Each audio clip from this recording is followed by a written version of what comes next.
My husband vanished for 6 long days and finally walked back in with a smug grin saying, "You should be thankful I even came home." I looked at him calmly and replied, "You're right, thank you. But this isn't your home anymore." Then I handed him the yellow envelope and watched every trace of color drain from his face. "You should be grateful I even came home."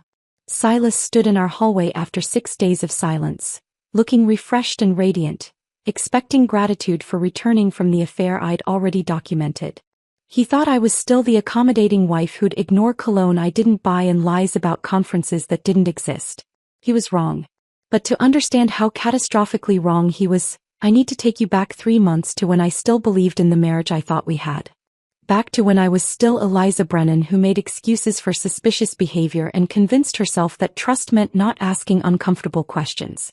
Back to before I discovered that the foundation of 12 years together had been quietly dissolving while I was too busy maintaining appearances to notice the cracks. Before we continue, I want to thank you for being here and sharing these stories of resilience and strategic strength. If you believe that betrayal deserves accountability and that protecting yourself matters, please consider subscribing. It's free and helps us reach more people who need to hear this.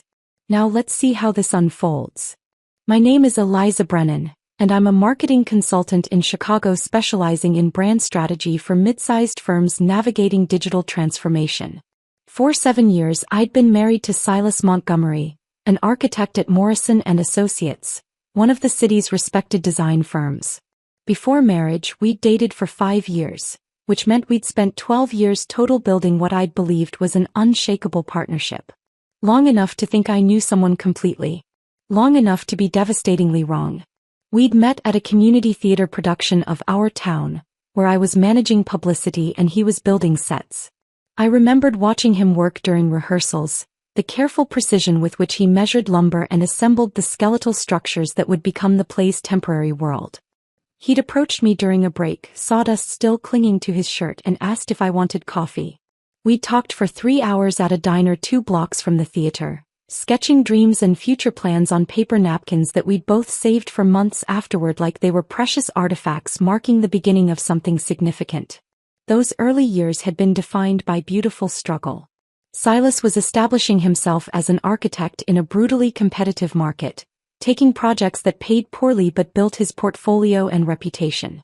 I was climbing from junior consultant to senior strategist, working 16-hour days to prove myself indispensable to clients who initially questioned whether someone my age could deliver strategic value. We'd survived on takeout food and shared ambition, celebrating small victories with champagne we couldn't quite afford and intimate dinners in our tiny apartment where the kitchen and living room occupied the same 12-foot space. My mother had disapproved initially, calling Silas's career path unstable and questioning whether an architect could provide the security she'd envisioned for my future. We'd proven her wrong together, or so I'd believed at the time. By the time we married, we'd both achieved versions of success that felt hard-earned and deeply shared. Silas had landed his position at Morrison & Associates where he'd eventually advanced to senior designer. My consulting practice had grown until I was pulling 6-figure contracts and turning down projects because my schedule couldn't accommodate additional clients.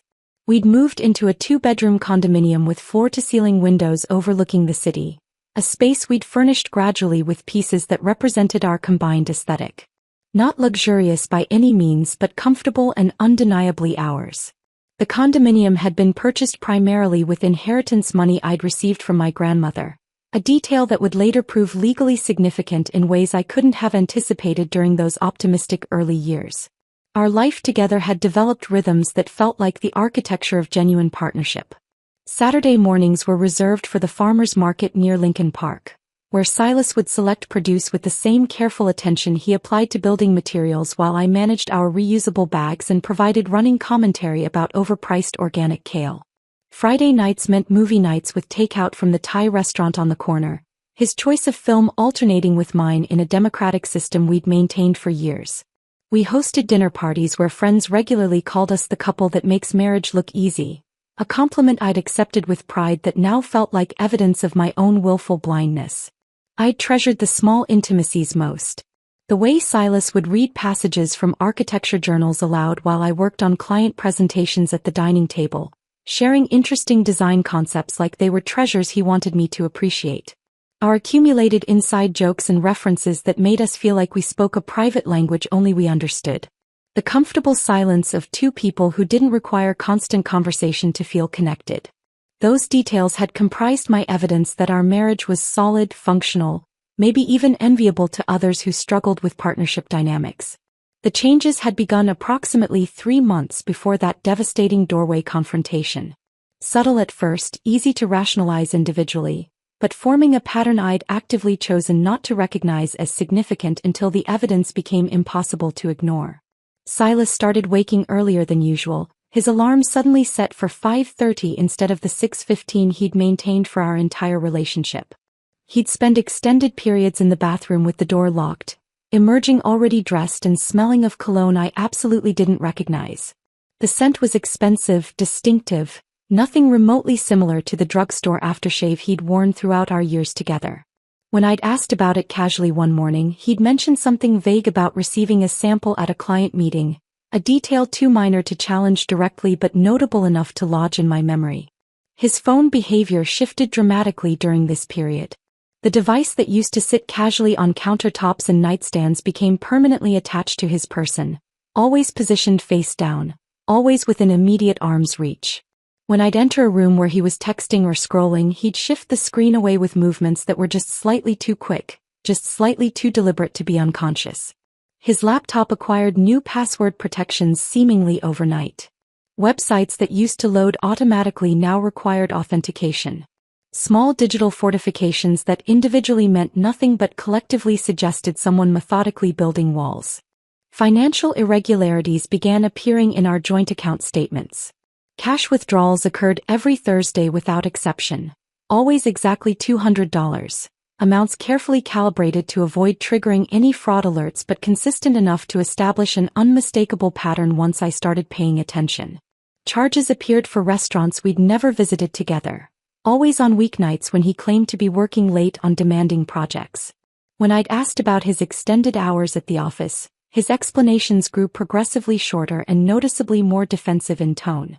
"It's a demanding project, Eliza. You understand how deadlines work," he'd say with an edge of irritation that felt designed to discourage further questions. I did understand deadlines intimately. They were central to my own consulting work. But deadlines in my experience didn't typically require new cologne, secretive phone behavior, or regular cash withdrawals that formed suspicious patterns. My best friend Claire had noticed my deterioration before I'd fully admitted the problem to myself.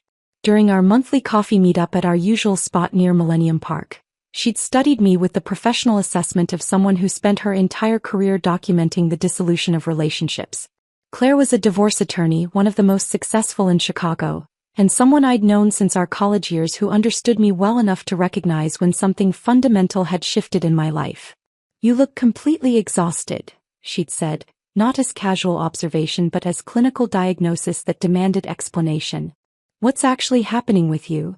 I'd found myself confessing details I hadn't consciously planned to share with anyone. Silas's growing emotional distance. The unexplained schedule changes. The cologne that smelled like expensive secrets. The phone guarding that suggested he was protecting information he didn't want me to access. The mounting sense that I was living with someone who remained physically present but had emotionally relocated to somewhere I wasn't invited to follow. Claire had listened without visible judgment, but I'd seen the recognition flash across her expression, the professional acknowledgement of a behavioral pattern she'd witnessed countless times in her legal practice. "Eliza, I've encountered this exact combination of behaviors at least 1,000 times professionally," she'd said carefully, her tone balanced precisely between personal friendship and professional observation. "I'm not definitively stating that Silas is having an affair, but I need you to understand that what you're describing represents textbook warning signs. Trust your instincts on this. They're usually accurate, and most people actually know the truth long before they're psychologically ready to consciously admit it to themselves."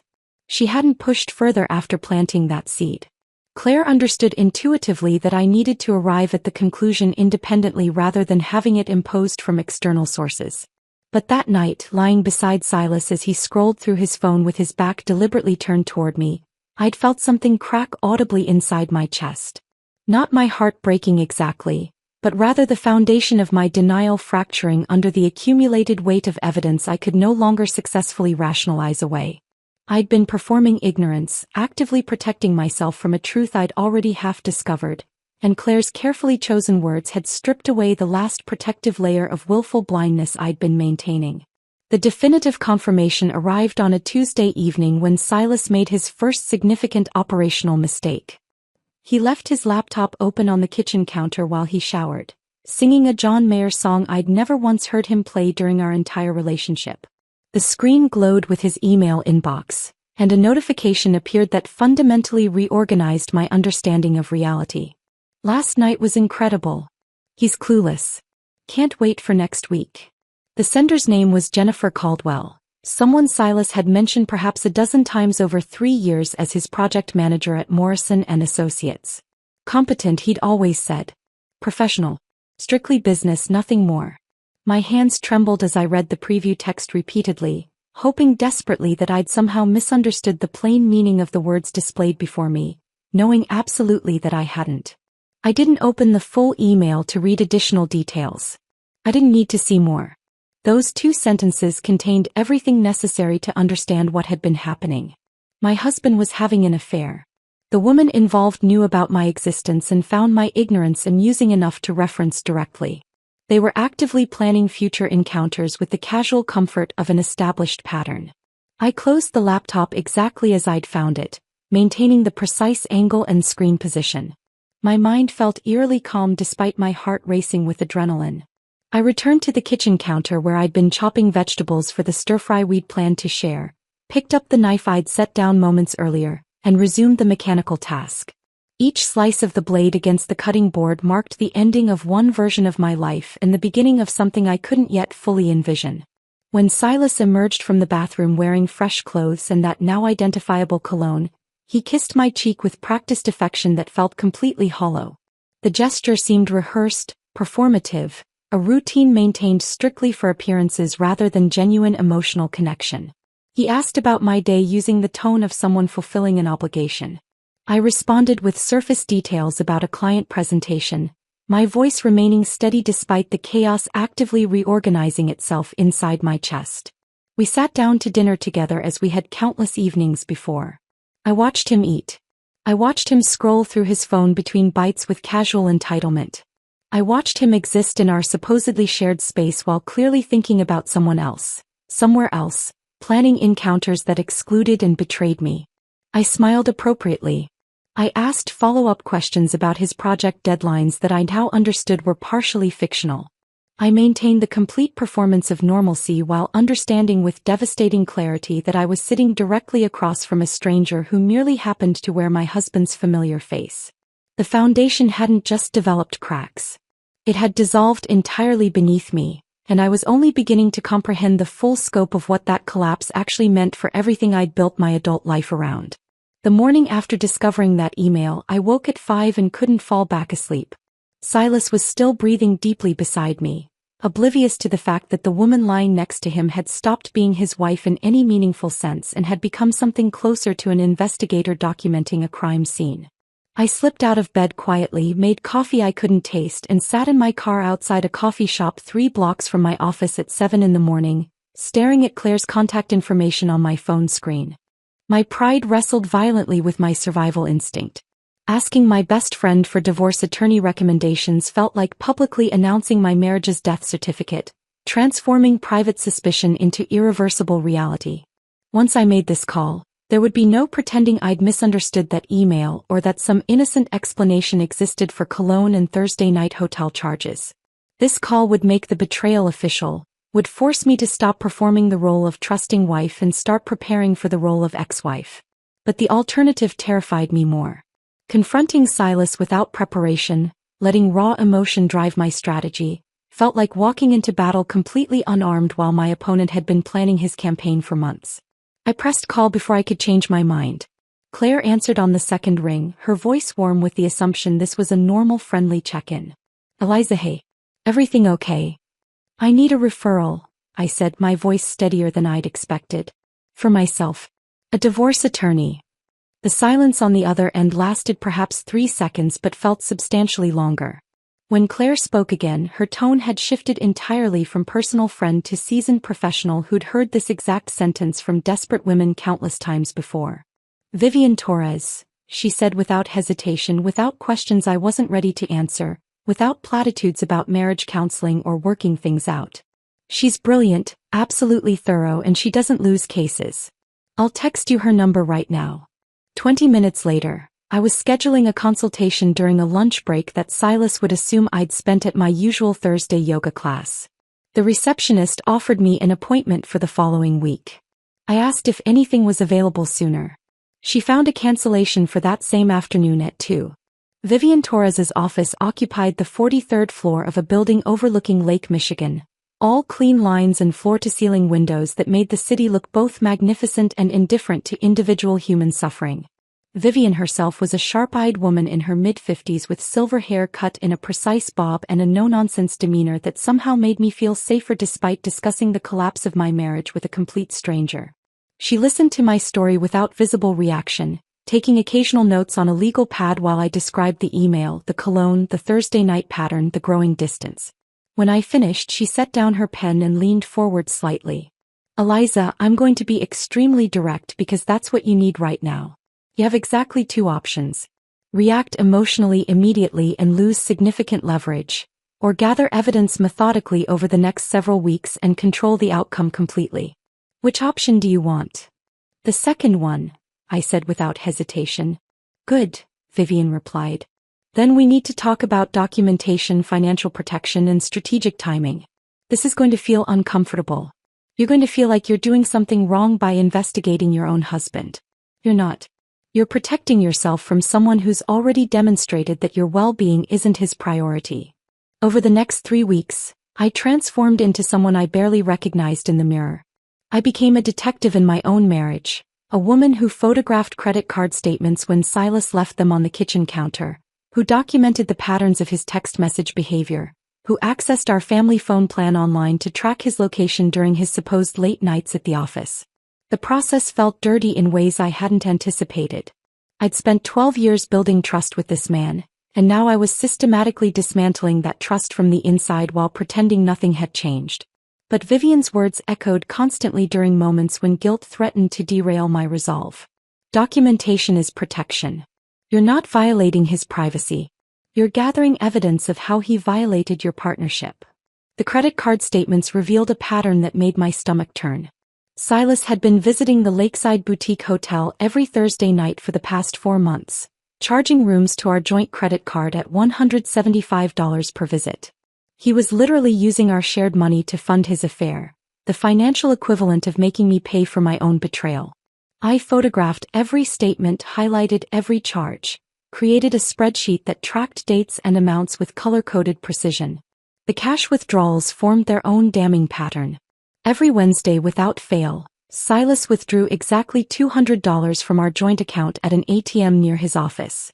The amounts were carefully calibrated to avoid triggering any fraud alerts but consistent enough to clearly fund a parallel life I wasn't supposed to know existed.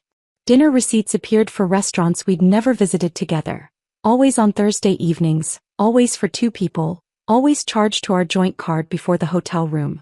I created a master spreadsheet that would have impressed my most detail-oriented clients.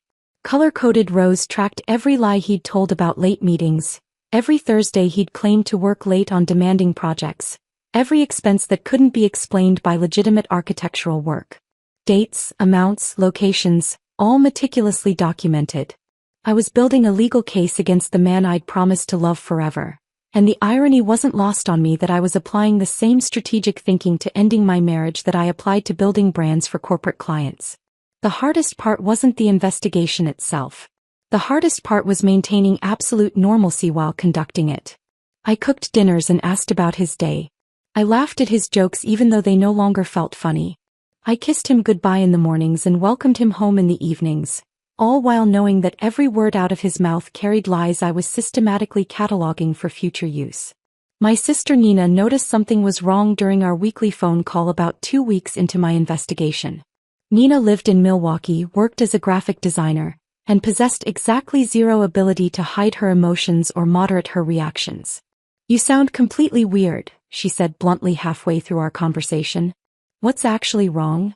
I hesitated, knowing that telling Nina would open a door I couldn't close.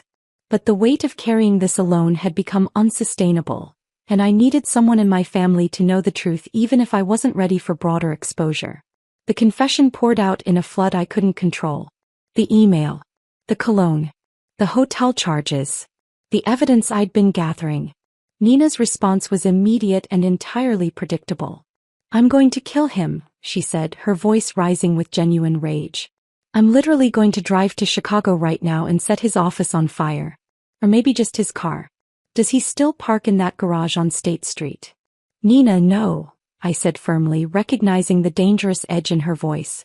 You can't do anything. If you confront him or cause any kind of scene, you'll completely ruin my legal strategy. Over the following days, Nina called repeatedly, each conversation escalating in intensity. She wanted to confront Silas directly. She wanted to expose him publicly on social media. She wanted to accidentally encounter him and Jennifer somewhere with her camera phone ready. Her protective rage was cathartic to witness but terrifying to manage. You need to promise me you'll let me handle this my way, I insisted during one particularly heated conversation. Vivian has a strategy. If you interfere, you could actually hurt my case. Nina agreed reluctantly, but I could hear the barely restrained fury in her voice. The situation became more complicated when she mentioned telling our mother Eleanor, a traditional woman who'd always adored Silas and believed strongly in the sanctity of marriage vows. Mom needs to know what he's doing to you, Nina argued. She deserves to understand why her son-in-law is a lying piece of.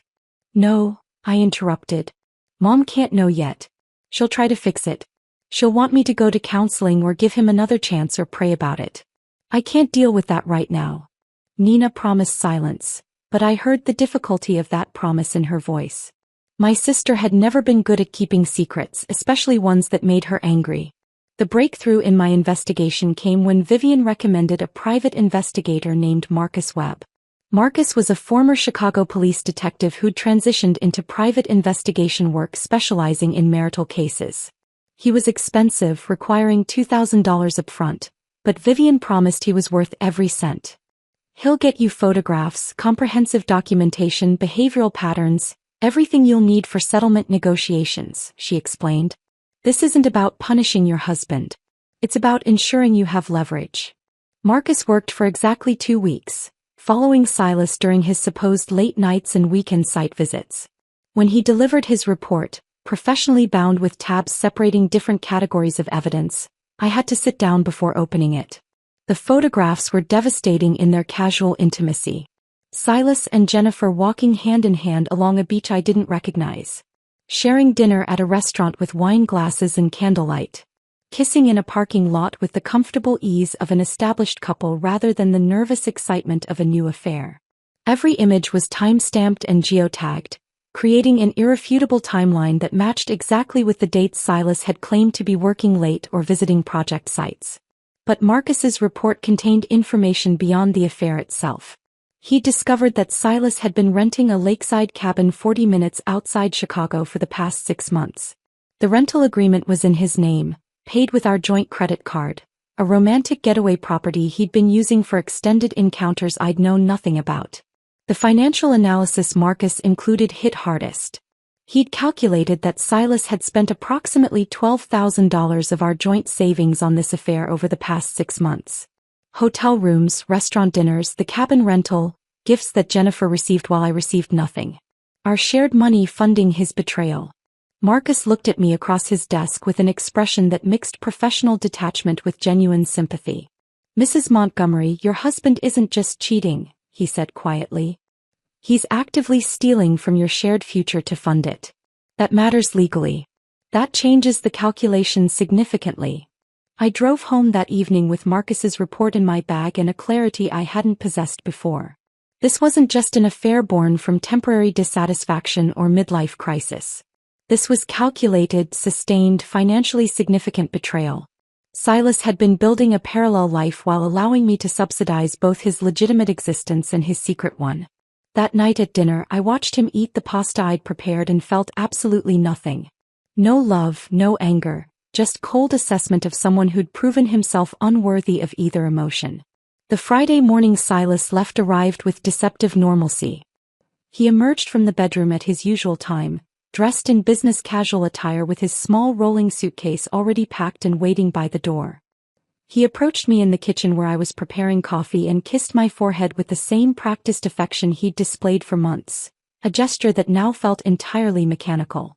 "Conference in Minneapolis this weekend," he announced, his tone carrying the casual confidence of someone who'd rehearsed this lie until it sounded natural. "Probably back Sunday evening, maybe Monday morning at the latest. Big potential client presentation. Can't miss this opportunity." I turned to face him, arranging my expression into what I hoped resembled supportive concern rather than the cold assessment I actually felt. "Good luck with the presentation," I said, forcing warmth into my voice. "I'll miss you." The words tasted like ash in my mouth, bitter and false, but I delivered them with the same performance quality he'd been demonstrating for months. He smiled, squeezed my hand briefly, grabbed his suitcase and walked out the door. Through the kitchen window, I watched his car exit our building's parking garage and disappear into morning traffic. The moment his vehicle was out of sight, I picked up my phone and called Vivian. She answered immediately despite the early hour. "He's gone," I said without preamble. "Told me he's attending a conference in Minneapolis. Back Sunday or Monday." "Verify it," Vivian responded instantly, her tone all business. "Call his office. Confirm whether the conference actually exists." I pulled up the main number for Morrison and Associates, the architectural firm where Silas had worked for the past 5 years. The HR coordinator answered on the third ring with professional cheerfulness. "Hi, this is Eliza Montgomery," I said, manufacturing concerned confusion in my voice. "I'm trying to reach my husband Silas, who's at your Minneapolis conference this weekend, but I've completely forgotten which hotel you're using. Can you help me with that information?" The pause on the other end lasted just long enough to confirm what I already suspected. When the coordinator spoke again, her tone carried genuine confusion rather than professional discretion. "Mrs. Montgomery, I'm sorry, but we don't have any conferences scheduled anywhere this quarter. Our next company event isn't until the spring symposium in March. Are you certain about the location and dates?" I thanked her politely, maintained my composed tone despite the confirmation burning through my chest, and ended the call.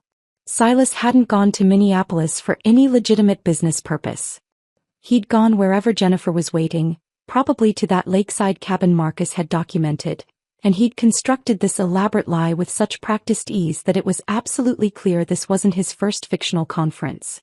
Sunday arrived and passed with complete silence, broken only by a single text message that appeared on my phone at 9 in the evening. Extended.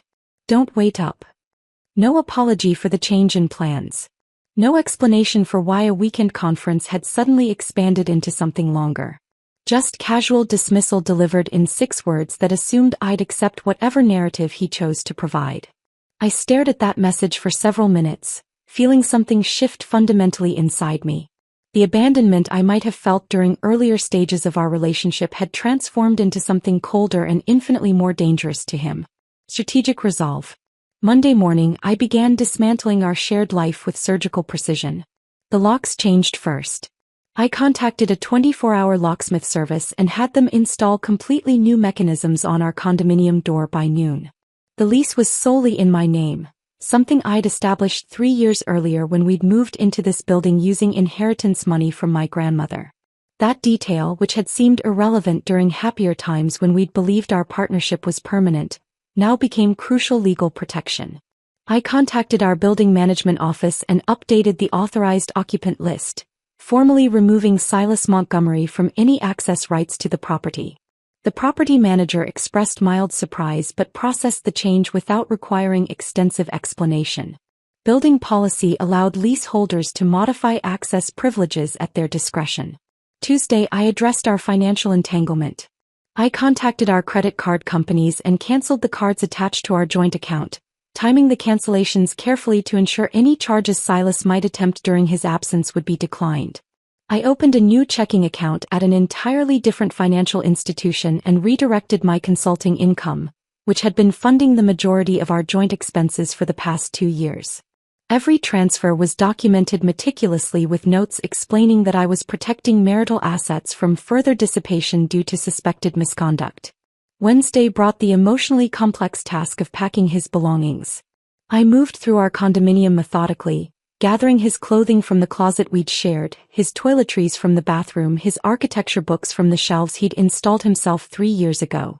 His collection of design journals, his drafting tools, his framed photographs from projects he'd completed, all of it went into boxes I stacked in the guest room with the systematic efficiency of someone cataloging artifacts for permanent storage. Each item I packed carried memories that wanted to surface. The shirt he'd worn on our anniversary trip to Michigan. The watch I'd given him for his birthday 2 years ago. The sketchbook where he'd drawn preliminary concepts for projects while we'd sat together on lazy Sunday mornings. I forced myself to treat these objects as evidence of a life that had already ended rather than remnants of something worth grieving. Emotion was a luxury I couldn't afford during these critical 72 hours. The physical dismantling felt both devastating and strangely empowering. I was actively choosing my response rather than passively accepting whatever narrative Silas would eventually present upon his return. 12 years of accumulated partnership compressed into boxes and policy changes, the architecture of our shared existence systematically deconstructed while he was presumably building intimate memories with someone else.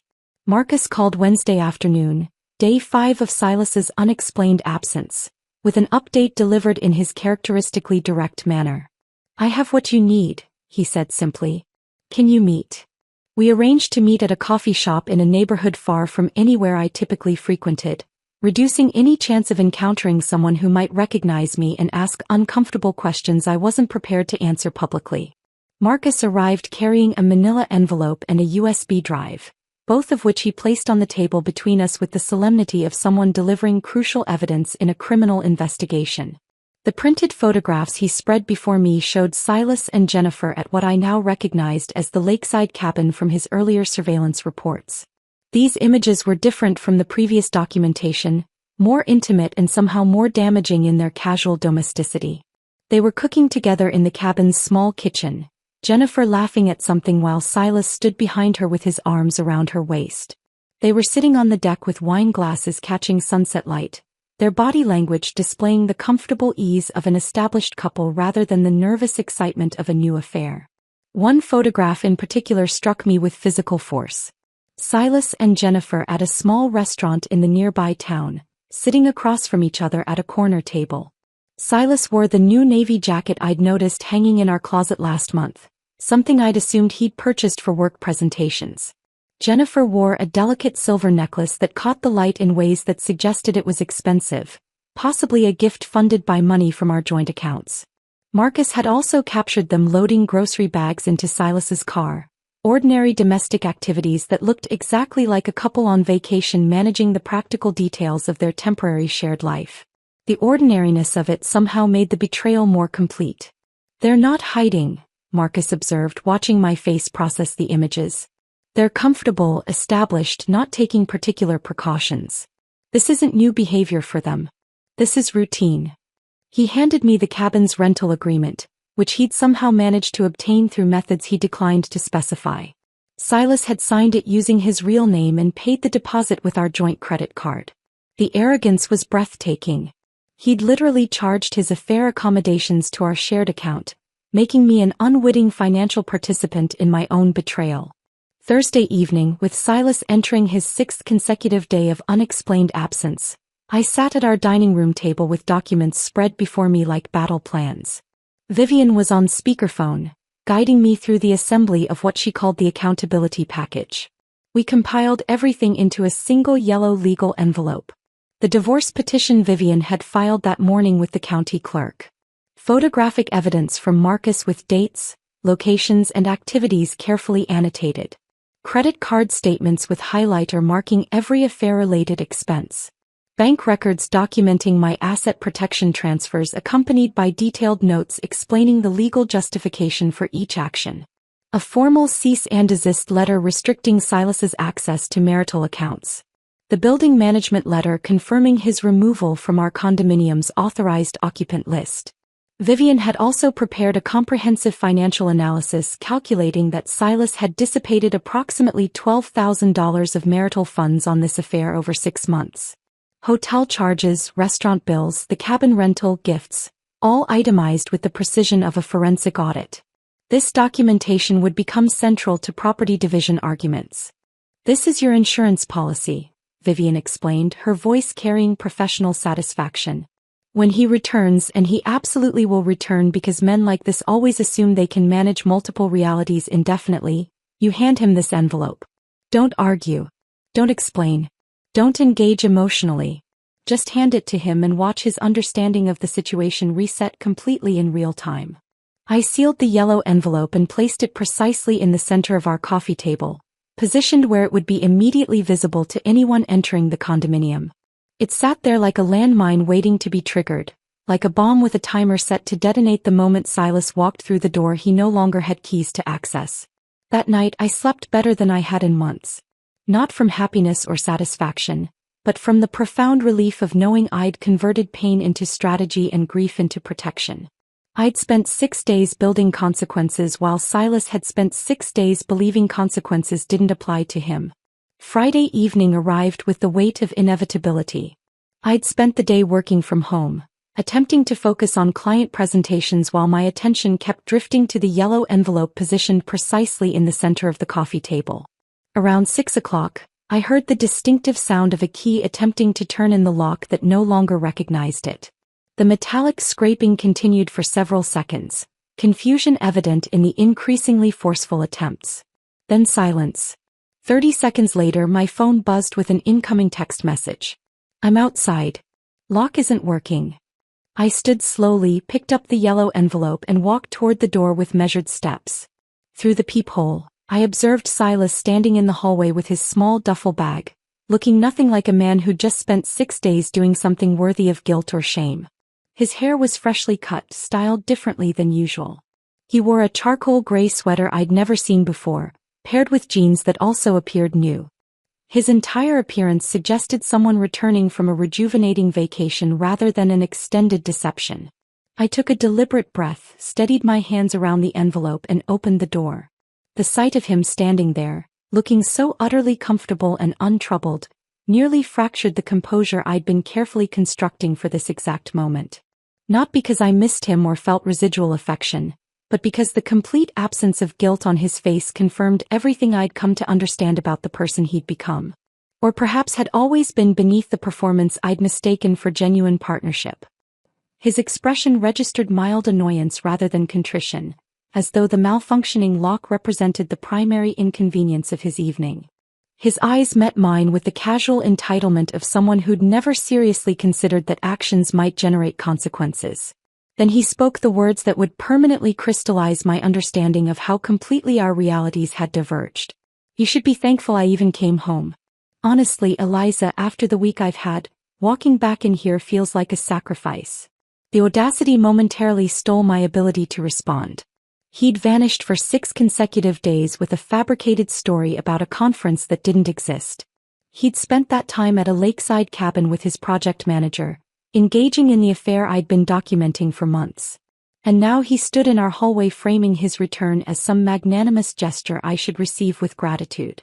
For a fraction of a second, I felt the deeply ingrained urge to accommodate, to smooth over tension, to prioritize his comfort over my own reality. That impulse had been trained into me through years of partnership where maintaining peace had gradually become more important than maintaining truth.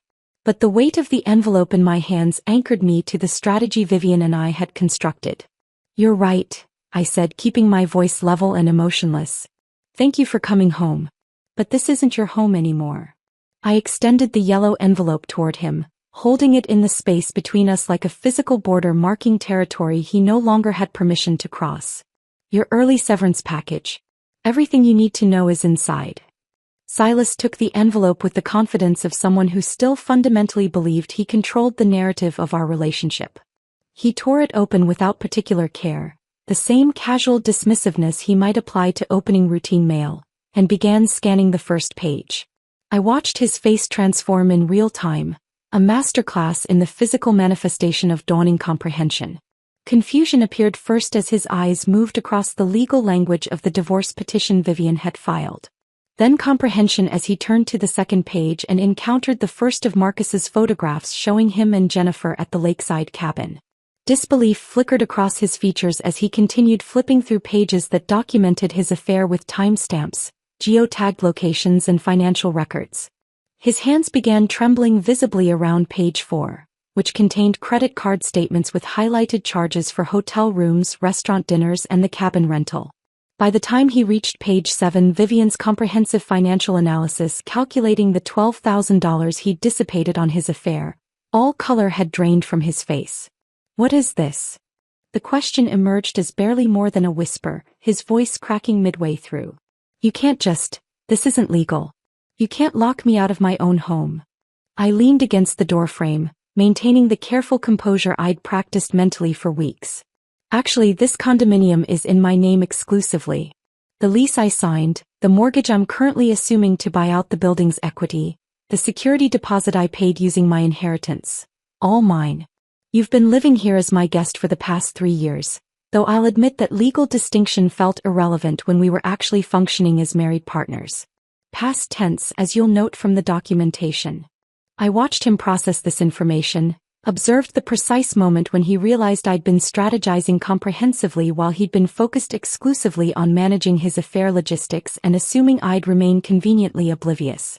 He attempted denial first, a predictable initial defense mechanism. "This evidence is circumstantial. Those photographs could be explained as work-related or—" "Page 5, I interrupted calmly, not allowing him to construct alternative narratives. "Timestamps, geotagged locations, credit card receipts creating an irrefutable timeline." Marcus was extremely thorough. "The cabin rental agreement is also included, signed in your name, charged to our joint account." His denial crumbled quickly, replaced by the equally predictable blame strategy. "You've been emotionally cold and distant for months, Eliza. Constantly prioritizing your consulting work over our relationship. Jennifer just understood me in ways you apparently stopped trying to. She actually listened when I talked about my projects instead of treating my career like background noise to your own ambitions." I let him complete the entire accusation without interruption, recognizing it as the standard script of someone attempting to redistribute responsibility for choices they'd made unilaterally. When he finally fell silent, I responded with the clarity I'd developed over weeks of processing his betrayal. "You chose to pursue an affair instead of initiating an honest conversation about relationship dissatisfaction. You chose to construct elaborate lies instead of leaving with integrity. You chose to spend $12,000 of our shared money funding that affair while allowing me to subsidize our legitimate household expenses. Every single choice in that sequence was entirely yours.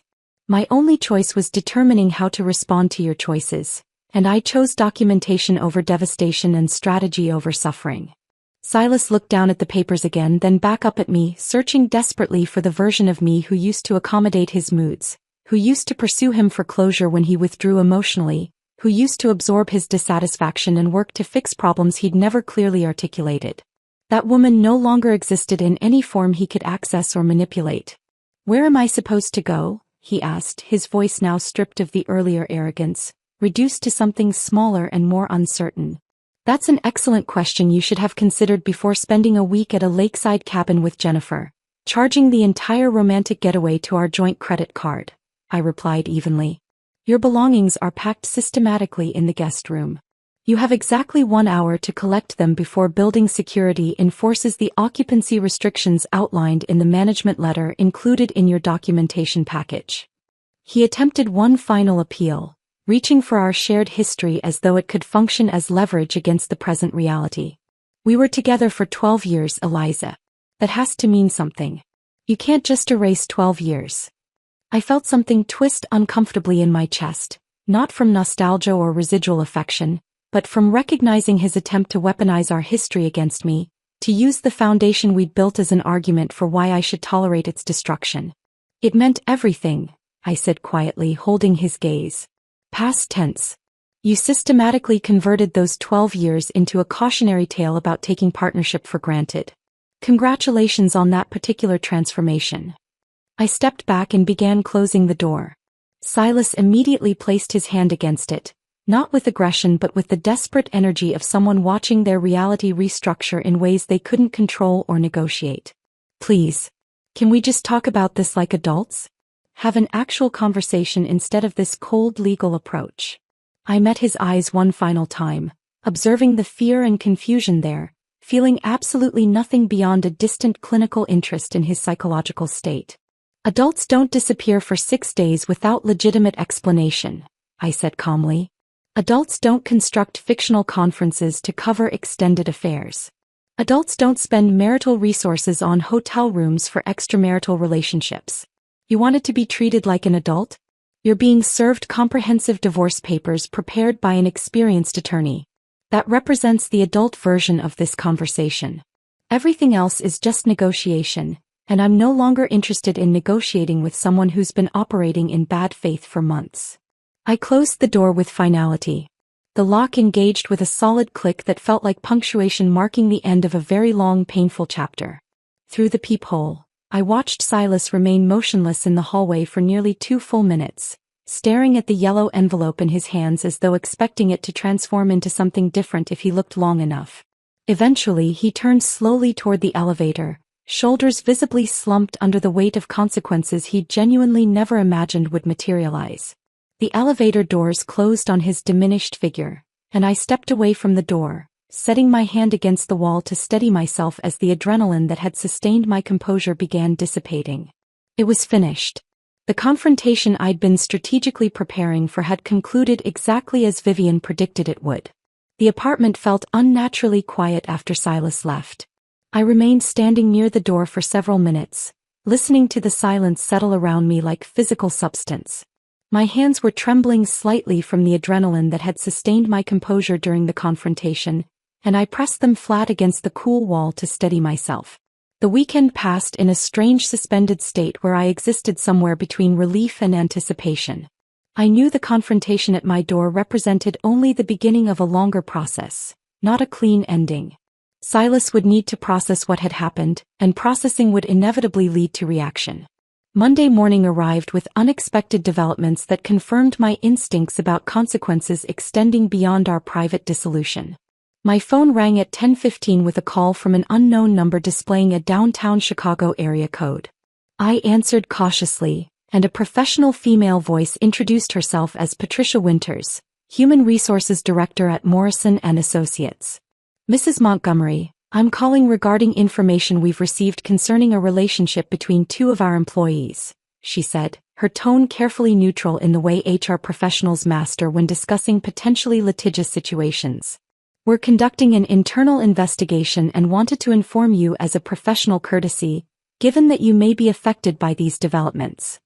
I sat down slowly, uncertain what response was appropriate or expected. I appreciate you letting me know, I said carefully. Patricia continued with measured precision. When you called our office several days ago inquiring about a conference in Minneapolis, that inquiry was noted in our system as it raised questions about employee whereabouts and company representations. Subsequently, several staff members reported observing behavior between Mr. Montgomery and his project manager Jennifer Caldwell that appeared to violate our workplace conduct policies. We take these matters seriously, particularly when they involve supervisor-subordinate relationships that may create hostile work environments for other team members. I learned over the following days, through carefully worded updates Patricia provided and through information Marcus continued gathering, exactly what had unfolded at Morrison & Associates after Silas returned from his 6-day absence. Colleagues who'd previously overlooked or dismissed the dynamic between Silas and Jennifer as professional collaborations suddenly viewed their interactions through a different lens. Hushed conversations in conference rooms with doors closed. Extended lunches that weren't listed on calendars. The way Jennifer's face changed when Silas entered a room, and how his attention shifted immediately to her regardless of who else was present. Small behaviors that individually meant nothing but collectively formed a pattern multiple employees had independently reported to HR. The investigation moved with surprising speed, likely accelerated by Morrison & Associates' desire to address potential liability before it escalated into formal complaints or legal action. Jennifer, as a direct report to Silas, was in clear violation of the company's fraternization policy that explicitly prohibited romantic relationships within reporting structures. Within 2 weeks of the investigation's initiation, she was transferred to a different department working under a different senior designer, accompanied by a formal written reprimand that would remain in her personnel file. Silas faced substantially harsher consequences. As the supervisor in the relationship, he bore greater responsibility for maintaining appropriate professional boundaries. His demotion from senior designer to associate designer came with a corresponding salary reduction of approximately 18%. The high-profile municipal library project he'd been leading was reassigned to another senior designer. His professional reputation within the firm, carefully cultivated over 5 years, sustained damage that would require years to repair if repair proved possible at all. I hadn't engineered any of these consequences. I'd simply called HR to verify a conference, documented reality, and allowed that reality to generate its own momentum. The satisfaction I felt observing these developments was grim rather than celebratory, tinged with the recognition that multiple lives were being disrupted by choices Silas had made without considering collateral damage. Tuesday evening brought a complication I'd been trying unsuccessfully to prevent. My phone rang at 11 with my mother's name displayed on the screen, and I knew immediately that Nina's restraint had finally shattered. "Eliza," my mother began, her voice carrying an emotion I couldn't immediately identify as anger, disappointment, or confused hurt. "Nina told me about Silas. She told me everything." I closed my eyes, bracing for the conversation I'd been dreading since filing the divorce petition. "Mom, I was going to tell you when." "How could you not tell me?" she interrupted, her tone sharpening. "How could you make such a major life decision without discussing it with your family? Without even informing me that your marriage was in crisis?" The direction of her response caught me completely off guard. I'd anticipated sympathy, offers of support, perhaps questions about how I was managing emotionally. Instead, my mother seemed primarily upset about being excluded from the decision-making process. "I needed to handle this my own way," I said carefully. "I needed space to think clearly without." "Marriage is about working through difficulties, Eliza," she said, her voice taking on the lecturing tone I remembered from childhood when I disappointed her expectations. "You don't just throw away 12 years because of a temporary crisis. Have you considered counseling? Have you made any genuine attempt to understand what drove Silas to this behavior? What role your own actions might have played in creating distance between you?" Her words landed like physical blows. My mother, who'd always adored Silas, who'd praised his career accomplishments at every holiday gathering, who'd held him up as an example of the stable partner she'd hoped I'd find, apparently couldn't process that he'd systematically betrayed me. Instead, she was redirecting focus to my secrecy and questioning whether I'd adequately examined my own contribution to marital breakdown. I attempted explaining the evidence. The affair that had lasted months, not days. The $12,000 he'd spent from our joint accounts. The fictional conference and 6-day disappearance. The calculated deception that demonstrated this wasn't a momentary lapse but a sustained pattern of choices. My mother countered each point with traditional wisdom about forgiveness, commitment, and the complexity of long-term relationships. "Everyone makes mistakes, Eliza. Marriage means choosing to forgive and rebuild, not running to divorce attorneys at the first sign of trouble." The conversation deteriorated from there, eventually ending with my mother saying she needed time to process everything and me realizing with painful clarity that her support was conditional on my performing the role of wounded victim seeking reconciliation rather than strategic actor protecting her own interests.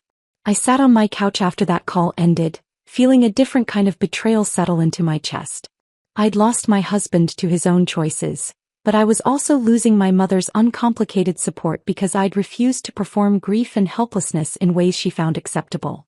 Wednesday brought an unexpected confession from Claire that further complicated my understanding of how long I'd been navigating deception without recognizing it. She invited me to dinner at a quiet bistro in a neighborhood where we were unlikely to encounter anyone from our professional or social circles. Over wine I needed more than I wanted to admit, Claire made a confession that had clearly been weighing on her for months. "Eliza, I need to tell you something I should have mentioned a long time ago," she began, her face displaying the kind of genuine guilt that can't be manufactured. "Last December, probably around the 10th or 11th, I saw Silas having lunch with a woman at that Italian place on Randolph Street. Rossetti's, the one with the private booths in the back. She paused, gathering courage to continue. They were sitting in one of those booths, very close together, and something about their body language felt wrong to me. The way they were leaning toward each other, the way she was laughing, the way he was looking at her. I convinced myself I was misreading the situation, that I shouldn't plant suspicion in your marriage without concrete proof, that maybe she was just a colleague and they were discussing work in a comfortable way. Claire met my eyes with visible distress. When you called me asking for a divorce attorney referral, everything clicked into place immediately. I'd witnessed the affair in its early stages and said absolutely nothing. I convinced myself I was protecting you from potentially unfounded suspicion, but really I was just avoiding an uncomfortable conversation. I didn't know how to process this information. Part of me felt betrayed by her months of silence. Part of me understood the impossible position she'd occupied, trapped between potentially destroying my trust in my marriage based on ambiguous observation and potentially allowing me to continue investing in a relationship that was already compromised. I'm not angry, I said slowly, working through my reactions as I spoke. You were in an impossible situation. If you'd been wrong, I would have resented the suspicion. Since you were right, I resent the silence. There wasn't a good option available to you. Claire reached across the table, gripping my hand.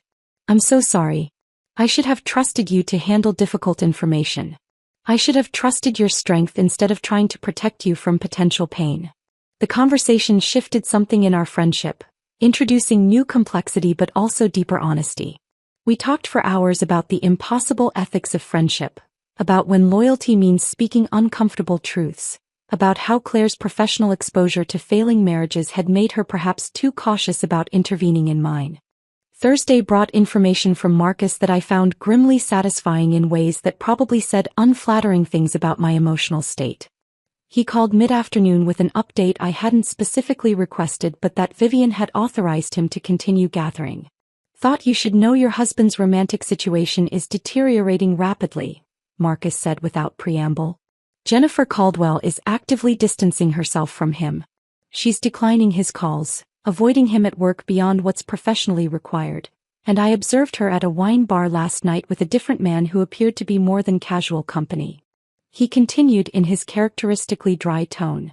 I also obtained text message content between Jennifer and one of her friends where she described Silas as becoming excessively dependent and dramatic now that the affair has professional consequences. Direct quote. He keeps calling wanting to talk about our future and I'm realizing he's just a guy who cheated on his wife, not some romantic hero. The whole thing feels exhausting now that it's not secret anymore. I absorbed this information with complicated emotions. The woman who'd participated in destroying my marriage was now abandoning Silas because consequences proved less romantic than secrecy. Affairs apparently thrived on deception and died when exposed to ordinary daylight reality. Vivian believes this information strengthens our settlement position, Marcus added. Demonstrates that Silas destroyed a 12-year marriage for a relationship that couldn't survive exposure, which undermines any argument that he deserves consideration for temporary emotional crisis or genuine alternative partnership. I thanked Marcus and ended the call, sitting quietly with the knowledge that Silas was now experiencing his own version of abandonment and betrayal. I didn't feel satisfaction exactly, more a grim recognition that consequences were distributing themselves with a certain organic justice I hadn't needed to engineer. The week following Marcus's update about Jennifer's abandonment of Silas brought developments that fundamentally altered my understanding of what I'd been navigating. I'd believed I was dealing with an affair, a betrayal of emotional and physical fidelity that had lasted several months. What Vivian's financial analyst uncovered suggested something far more calculated and substantially more disturbing. Vivian called me on a Thursday afternoon requesting an urgent meeting at her office.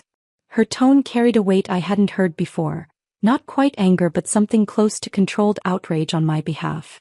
I arrived within the hour and she had bank statements and financial records spread across her conference table like evidence at a criminal trial. Eliza, my forensic accountant, found something during the asset discovery process. Vivian began without preamble. Silas didn't just have an affair. He's been systematically planning financial separation for at least 6 months, possibly longer. She slid several documents toward me. Bank statements for an account I'd never seen before, opened at an institution we'd never used together, solely in Silas's name. The account had been established in early March, approximately 7 months before his 6-day disappearance. Over those months, he'd been redirecting portions of his quarterly bonuses and freelance consulting income into this hidden account rather than depositing them into our joint finances as he'd always done previously. The current balance was $28,417. I stared at the number, my brain struggling to process the implications. $28,000 that should have been marital property, that should have been contributing to our shared household expenses and future planning, secretly diverted into an account I'd known nothing about. He was building an exit fund, Vivian said, her professional composure cracking slightly to reveal genuine anger. While you were paying the majority of your household expenses from your consulting income, believing you were contributing to shared financial stability, he was constructing a separate financial foundation for whatever life he was planning without you. She pulled out additional documentation showing our household expense patterns over the same period. My consulting income had covered our mortgage, utilities, groceries, and most discretionary spending. Silas's base salary had ostensibly been contributing to joint savings and shared expenses, but the forensic analysis revealed that his actual contributions had decreased substantially starting in March while his income had remained constant. The difference had been flowing into the hidden account. This isn't impulsive infidelity, Vivian continued. This is calculated financial planning for abandonment. The affair with Jennifer wasn't a crisis or temporary breakdown. It was his audition for a new life he'd been methodically preparing to fund with money he stole from your marital partnership. The realization restructured everything I'd understood about the timeline and nature of his betrayal. The lakeside cabin, the expensive restaurant dinners, the gifts Jennifer had received, all of it had been funded by money he'd diverted from our shared future while allowing me to subsidize his daily existence. He hadn't just been unfaithful. He'd been systematically robbing our partnership to finance his escape from it. I drove home from Vivian's office in a state of cold fury that felt qualitatively different from anything I'd experienced during the previous weeks. Betrayal of fidelity was devastating. Betrayal of trust was profoundly painful. But this level of calculated financial deception felt like a different category of violation entirely. The following day brought information from Marcus that added another dimension to my understanding of who Silas actually was beneath the performance I'd mistaken for authentic partnership. He called mid-morning with a tone that suggested he was delivering information he knew would be difficult to receive. I interviewed several of Silas's former colleagues as part of the background investigation for your settlement proceedings, Marcus began. One of them, a woman named Rebecca Hartley who left Morrison and Associates about 3 years ago, mentioned something that seemed significant enough to follow up on. He paused briefly before continuing. When I asked about Silas's professional reputation and character, Rebecca asked if this investigation was about his pattern of workplace relationships. Her exact words were, "I know Jennifer isn't the first because he tried the same approach with me during my first year at the firm." Marcus explained that he'd conducted a follow-up interview with Rebecca, who described Silas making persistent advances during her initial months at Morrison and Associates when she'd been a junior designer and he'd been a mid-level architect. She'd rebuffed him clearly and professionally and he'd eventually stopped, but the experience had made her uncomfortable enough that it had contributed to her decision to leave the firm for a position elsewhere. Rebecca had also mentioned rumors about another situation involving an intern named Michelle approximately 2 years before Jennifer, though that relationship had been more speculation among staff than confirmed fact. The timeline would have placed it during a period when Silas and I were still married, still supposedly committed to our partnership. "I can't definitively prove the situation with Michelle," Marcus said carefully, but Rebecca's direct experience combined with the rumors suggests Jennifer represents a pattern of behavior rather than an isolated incident or one-time mistake. I sat with this information for hours after ending the call, feeling the past rewrite itself yet again. How many of Silas's late nights at the office had actually been work? How many demanding projects had been cover stories for relationships that simply hadn't progressed as far as his involvement with Jennifer? How many times had I accepted his explanations about overtime and client meetings while he was actually pursuing or conducting affairs with colleagues? The pattern suggested that Jennifer wasn't the woman who'd tempted my faithful husband into uncharacteristic behavior. She was simply the most recent woman who'd said yes to advances Silas had apparently been making throughout our marriage whenever opportunity and receptiveness aligned. Vivian incorporated this information into our settlement strategy, using it to demonstrate systematic deception rather than a singular lapse in judgment that might warrant leniency or consideration of mitigating circumstances. The narrative shifted from husband who made a mistake during a difficult period to husband who maintained a pattern of infidelity and deception throughout the marriage. Sunday afternoon brought an unexpected and painful conversation with Nina that added yet another layer to my understanding of how extensively Silas had manipulated the people around him to insulate his deceptions. We met for coffee at a place near her apartment in Milwaukee, and she seemed agitated in ways that suggested she'd been carrying something difficult for some time. "I need to tell you something that's been making me feel sick since you told me about the affair," Nina said once we'd settled into a quiet corner booth. "Last Thanksgiving, do you remember when you were helping Mom in the kitchen for like an hour before dinner?" I nodded, uncertain where this was leading. "Silas and I ended up alone on the porch during that time," Nina continued, her voice tight with emotion. "I'd been noticing that he seemed different, distracted, and that you seemed stressed in ways you weren't talking about. So I said something to him. I told him I'd noticed he seemed distant from you lately, and that if he was having doubts about the marriage or going through something difficult, he needed to address it honestly with you rather than letting problems build." She paused, her hands gripping her coffee cup with visible tension. "He looked me directly in the eye, Eliza, with this completely sincere expression and said, 'Nina, I love your sister. You're just seeing work stress, not distance from her. Everything between us is fine.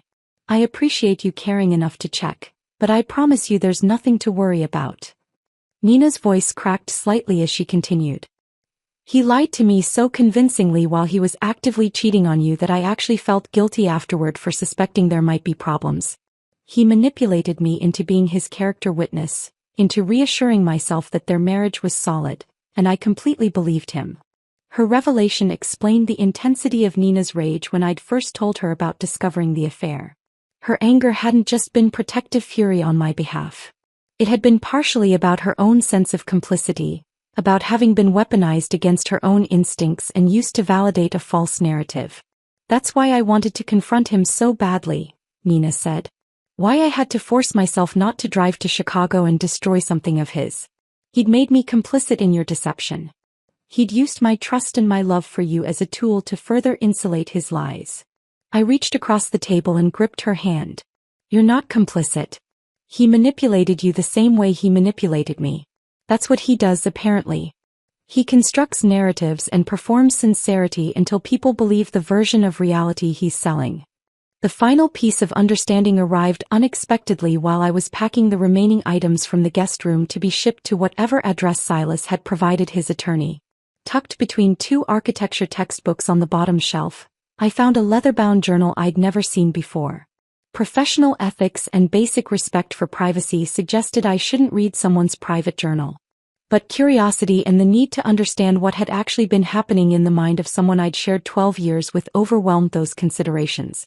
The entries dated back approximately 2 years, and they provided a window into Silas's internal narrative that was simultaneously illuminating and deeply infuriating.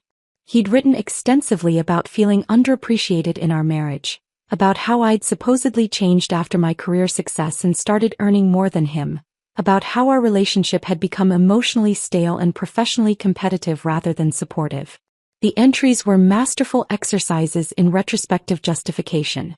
He'd systematically rewritten our entire marriage history, reframing normal partnership dynamics as evidence of my failure to adequately appreciate or understand him. Quiet evenings working on separate projects became evidence that I'd stopped engaging with his interests. My career success became proof that I'd prioritized professional achievement over emotional intimacy. Normal relationship patterns that every long-term couple experiences were transformed into evidence of fundamental incompatibility. One entry from approximately 3 months before his disappearance read, "E doesn't understand ambition anymore. She's become too comfortable, too settled in her success. Jay makes me feel alive again, seen in ways I haven't felt in years, like the man I was before marriage domesticated me and turned me into someone I barely recognize." Reading those words crystallized something crucial. Silas hadn't betrayed me because our marriage was actually failing in any objective sense. He'd constructed a narrative of failure specifically to justify betrayal he'd already decided to commit. The journal was evidence of someone rewriting history to absolve himself of responsibility for destroying something that had actually been functional, if imperfect in the ways all long-term relationships inevitably become. I photographed the relevant pages carefully and sent them to Vivian, who responded within an hour that this documentation would be invaluable for demolishing any argument Silas's attorney might attempt to make about marital breakdown or shared responsibility for the relationship's dissolution. That evening, I sat in my condominium surrounded by the evidence of systematic deception that extended far beyond a simple affair, and I felt something shift in my chest. The shock and hurt that had characterized my initial responses to discovering his infidelity had transformed into something colder and more clarifying. I understood now exactly who Silas Montgomery was beneath the performance he'd maintained for 12 years. Someone capable of elaborate, sustained deception. Someone who rewrote reality to serve his own narrative needs. Someone who weaponized trust and manipulated the people who cared about him to insulate his betrayals. And I understood with absolute clarity that protecting myself from that person had been the most important decision I could have made. The settlement conference was scheduled for a Tuesday morning in early November, approximately 6 weeks after I'd served Silas with the divorce petition at our condominium door. The intervening weeks had been consumed with document preparation, financial discovery, and the methodical construction of the legal case that would determine how our 12-year partnership would be formally dissolved. I arrived at the courthouse 45 minutes early, meeting Vivian in the lobby where she reviewed our strategy one final time. She carried 2 leather portfolios containing organized documentation of everything we'd gathered. Marcus's photographic evidence, financial records demonstrating asset dissipation and concealment, the journal entries I'd photographed, testimony from Rebecca Hartley about Silas's pattern of workplace relationships, and the findings from Morrison and Associates' internal investigation. Remember that settlement conferences are designed to avoid trial, Vivian instructed as we rode the elevator to the 4th floor. Judge Reeves will hear both sides and push toward resolution. Your job is to remain composed regardless of what Silas or his attorney say. Let me handle all substantive responses. The conference room was aggressively institutional. Fluorescent lighting, gray carpet, a rectangular table surrounded by office chairs that had seen better decades. Judge Reeves, a woman in her early 60s with silver hair and an expression suggesting she'd presided over countless variations of this same painful scenario, arrived precisely at 9 and introduced herself with professional efficiency. Silas entered 3 minutes later with his court-appointed attorney, a public defender named Matthew Grant who appeared simultaneously overworked and underprepared. Silas looked substantially different than he had 6 weeks earlier at our doorway confrontation. Thinner, with shadows under his eyes that spoke to poor sleep and considerable stress. His suit hung slightly loose, suggesting weight loss he hadn't intended. When his eyes briefly met mine before he sat down across the table, I saw something that might have been shame or perhaps just exhausted resignation. Judge Reeves began by establishing ground rules and explaining the settlement conference process. Then she invited Vivian to present our position. Vivian's presentation was clinical and devastatingly thorough. She walked through the timeline of Silas's affair, supported by Marcus's photographic documentation showing him and Jennifer at the lakeside cabin, at restaurants, engaging in domestic activities that demonstrated an established relationship rather than isolated encounters. She presented the credit card statements demonstrating $12,000 in affair-related expenditures charged to our joint account. She introduced evidence of the hidden savings account containing $28,000 that Silas had systematically diverted from marital assets while allowing me to shoulder the majority of household expenses. She detailed the findings from Morrison and Associates' internal investigation, which had resulted in Silas's demotion and Jennifer's transfer due to violation of workplace conduct policies.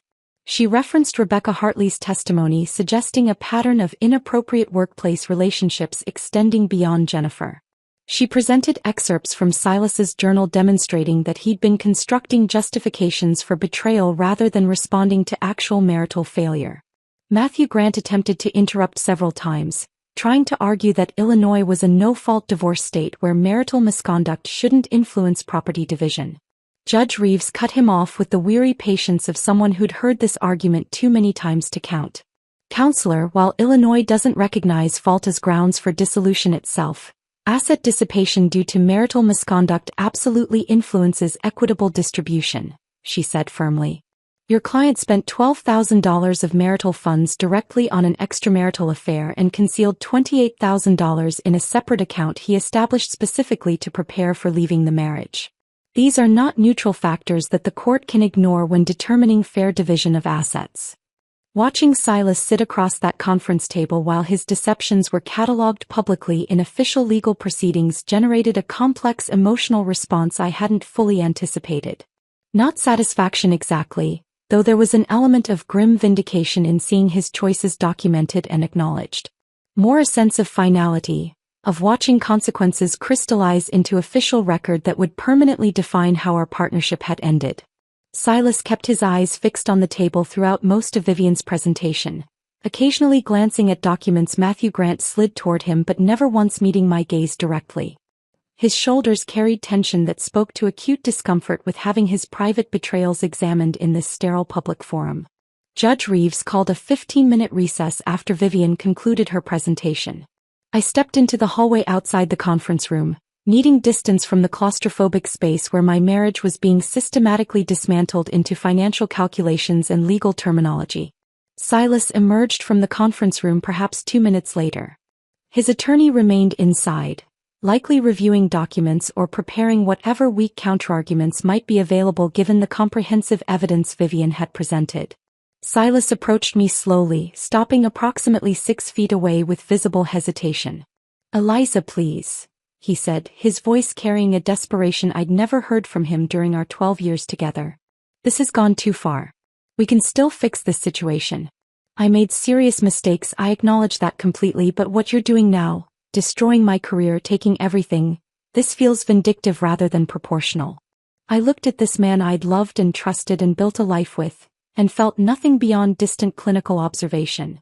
The emotional connection that had once defined my understanding of who I was in relation to him had been completely severed by the accumulated weight of his deceptions. "Vindictive would be public exposure beyond legal proceedings, Silas," I replied evenly. "Vindictive would be sending Marcus's photographs to every architect in Chicago. Vindictive would be contacting Jennifer's family to explain exactly how their daughter spent her weekends. What I'm actually doing is protecting assets you systematically attempted to steal and ensuring you bear appropriate financial consequences for choices you made freely and repeatedly over an extended period." He shifted approaches, his eyes developing a glossy quality that suggested either genuine emotion or performed distress. "Don't you remember who we were together? Don't those 12 years mean anything to you anymore?" I stepped slightly closer, lowering my voice so our conversation wouldn't carry to others in the hallway. "They meant everything to me until you decided they meant nothing. You don't get to retroactively weaponize our shared history after you spent 6 months systematically planning your exit and 6 days celebrating it at a lakeside cabin with your project manager." His face crumpled slightly at the directness of my response. Before he could attempt another argument, Judge Reeves's assistant called us back into the conference room. The final settlement terms were delivered with bureaucratic efficiency that reduced 12 years of partnership into 15 minutes of legal language. I retained full ownership of the condominium and the mortgage I'd been paying, with Silas receiving no equity share because Judge Reeves determined his marital misconduct had dissipated equivalent value. I received 68% of our remaining joint savings, calculated by taking the current balance, adding back the $12,000 he'd spent on affair-related expenses and the $28,000 he'd concealed in the hidden account, then dividing proportionally while accounting for my substantially larger financial contributions over the previous 3 years. Silas retained his personal belongings, his vehicle, and his retirement accounts minus a portion allocated to me representing the years when I'd financially supported his career during periods of income instability. Judge Reeves determined that no spousal maintenance was appropriate in either direction given that we'd both been self-sufficient professionals earning comparable incomes throughout most of the marriage. The entire dissolution of our legal partnership was articulated and formalized in less time than it typically took us to choose a restaurant for dinner. Matthew Grant offered Silas quiet reassurances that this represented the best possible outcome given the circumstances, which I recognized as legal euphemism meaning he'd had absolutely no leverage to negotiate better terms. I signed the settlement agreement with steady hands, each signature functioning as punctuation marking the definitive end of a very long, increasingly painful chapter. Silas signed with hands that trembled visibly, his attorney guiding him through each required signature line with patient instruction.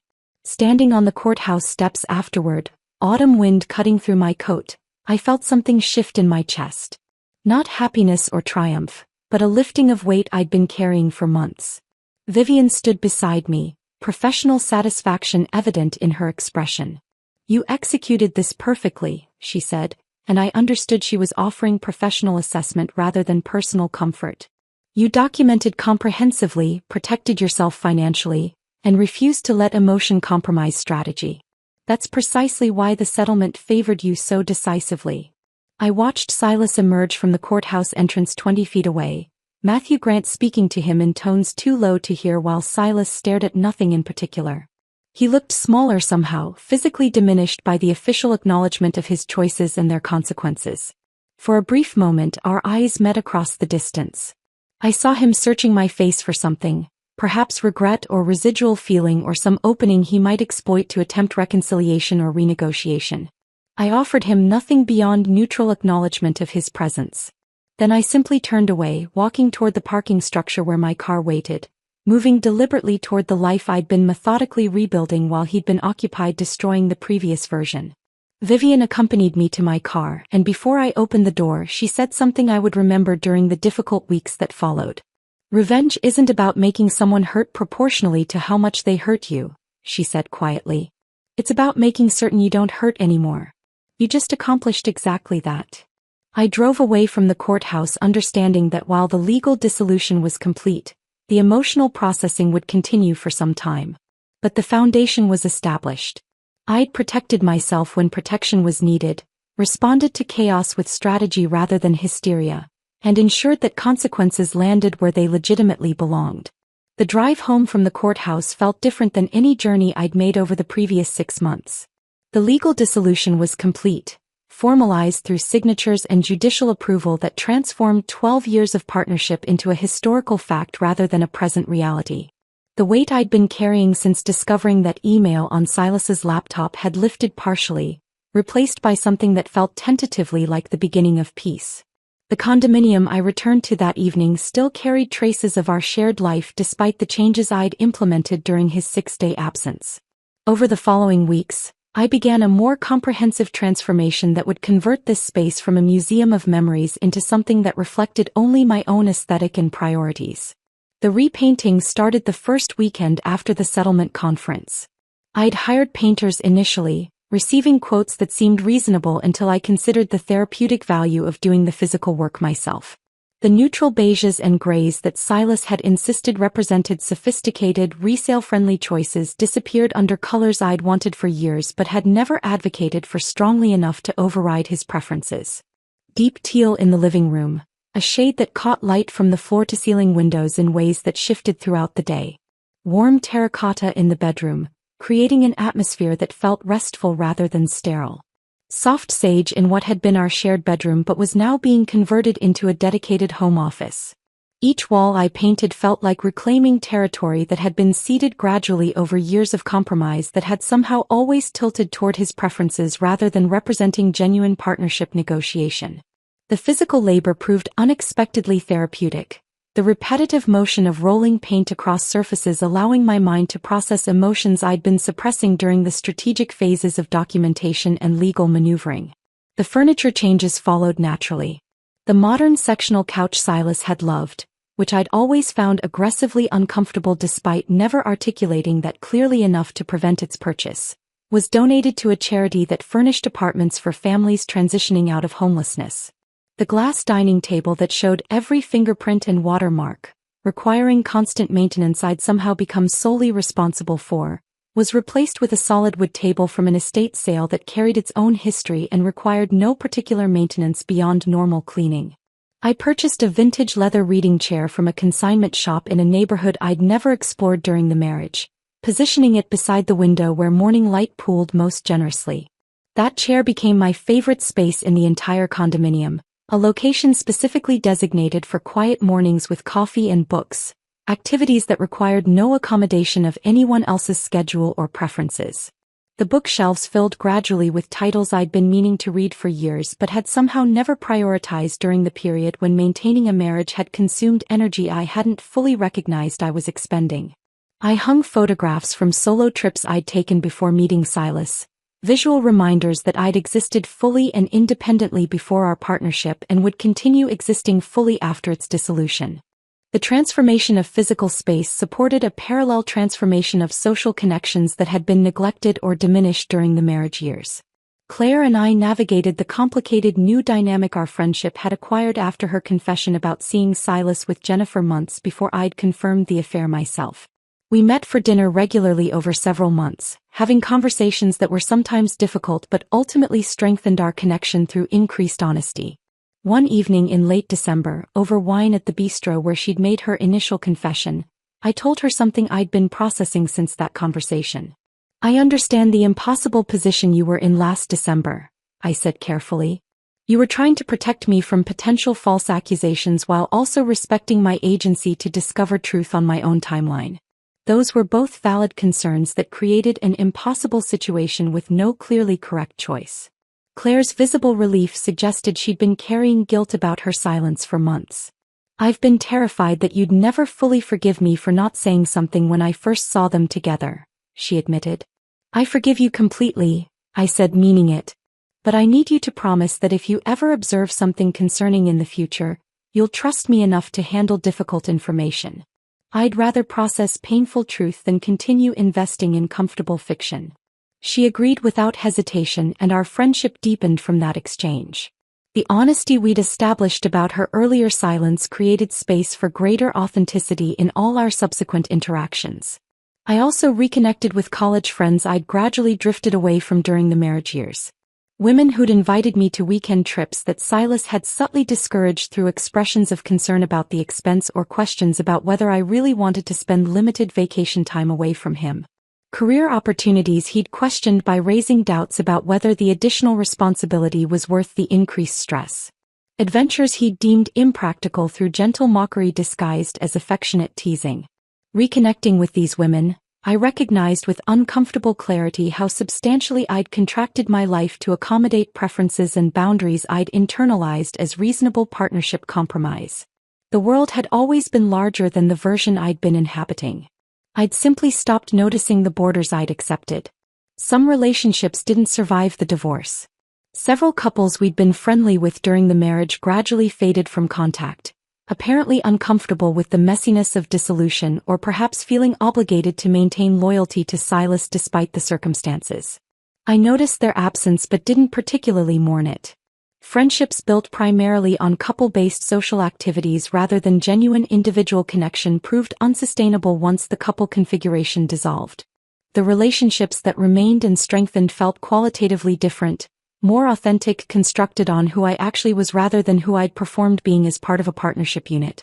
9 months after the settlement conference, on an unremarkable Tuesday in early June, I received a text message from an unknown number that initially generated mild curiosity about its origin before I read the content. "I understand now what I destroyed. I'm sorry for everything that happened.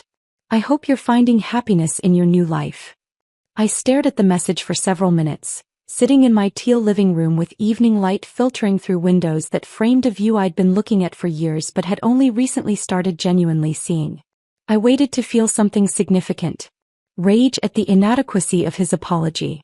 Vindication that he'd finally acknowledged responsibility. Residual pain from the wounds he'd inflicted. Instead, I felt mild curiosity about what had prompted him to send this message now, followed by profound indifference that felt qualitatively different from the cold strategic detachment I'd cultivated during the divorce proceedings. This wasn't suppressed emotion. This was genuine absence of emotional investment, the psychological equivalent of observing a stranger's life from substantial distance. I didn't respond. The text wasn't really for me despite being addressed to me. It was for him, an attempt to alleviate guilt by performing contrition and seeking absolution I had no interest in providing. I deleted the message and blocked the number, actions motivated not by anger but by simple recognition that Silas Montgomery had become someone I used to know. A character in a story I'd finished writing and had no intention of reopening.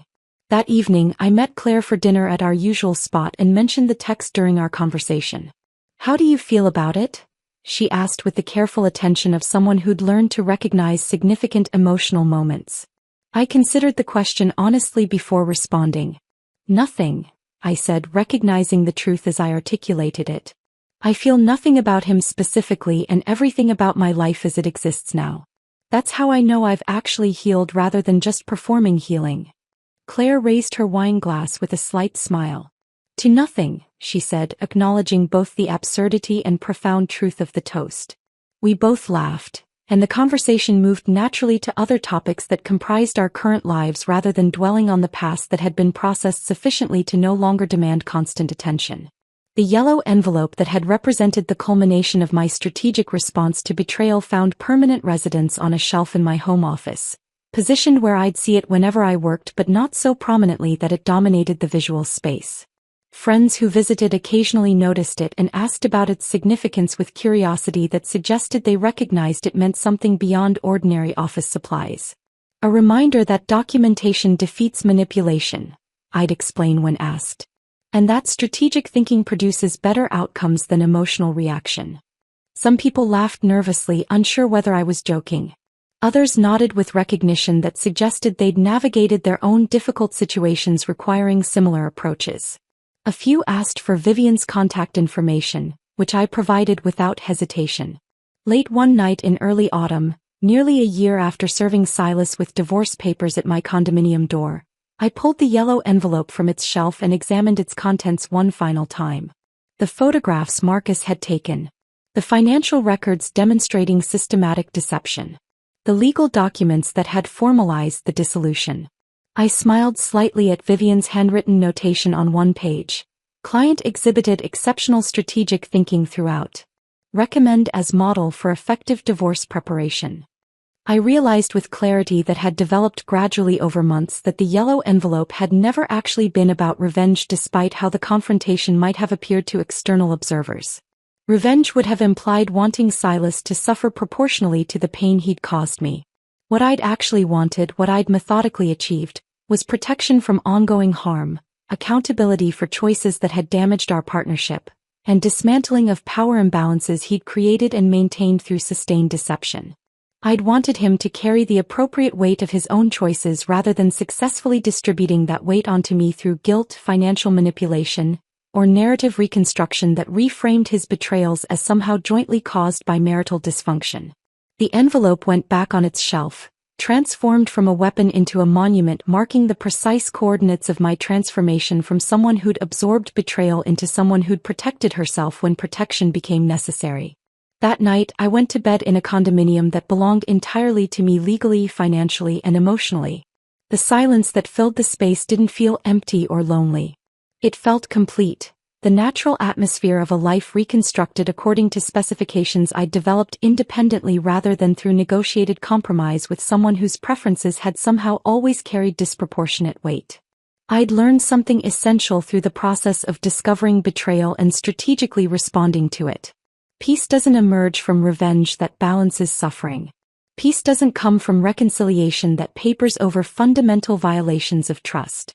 Peace comes from the quiet certainty that you protected yourself when protection was needed, that you responded to chaos with strategy rather than matching it with equivalent chaos, and that you closed doors that should never have been opened while walking deliberately forward into a future only you define. If this story of strategic justice had you completely gripped, hit that like button right now. My favorite part was when Eliza handed Silas that yellow envelope at the door and watched his face drain of color as reality hit him. What was your favorite moment? Drop it in the comments below. Don't miss more powerful stories like this. Subscribe and hit that notification bell so you never miss an upload.